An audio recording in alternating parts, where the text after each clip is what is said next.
কাঠের তৈরি এই নৌকার দৈর্ঘ্য ৪০ মিটারের বেশি।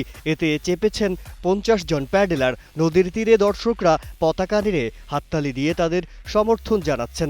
প্রতিযোগীরা একে অপরকে ছাড়িয়ে যাওয়ার চেষ্টাও চলছে।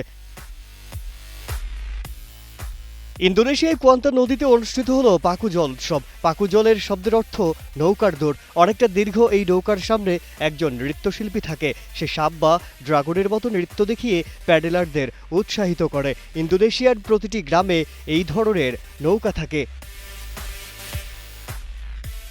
নৌকাগুলোকে সাপ, কুমির নকশায় সাজানো হয় আর থাকে রঙিন ছাতা, শাল আর পতাকা। নৌকাদৌড় উৎসব ছাড়াও এই উৎসবে নাচ, গান, ফটোগ্রাফি ও স্থানীয় খাবারের মেলাও হয়।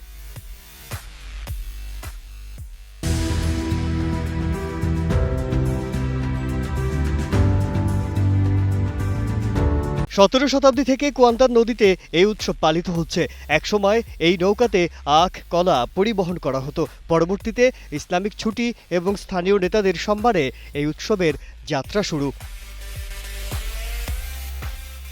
এবছর প্রতিযোগিতায় জয়লাভ করেছে ১১ বছর বয়সী নৌকা নৃত্যশিল্পী রায়ান আরকান ধিকা। গেল বছর তার নাচের ভিডিও ভাইরাল হয় সামাজিক যোগাযোগ মাধ্যমে। সে বছর তার মনোমুগ্ধকর নাচের জন্য দুনিয়া জুড়ে খ্যাতি লাভ করে। এই প্রতিযোগিতায় বিজয়ীর জন্য ১১,২০,০০০ টাকা পুরস্কার দেওয়া হয়েছে।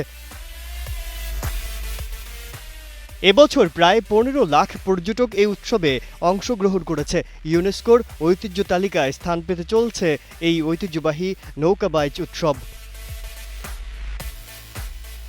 মাজহারুল আলম, কালের কণ্ঠ।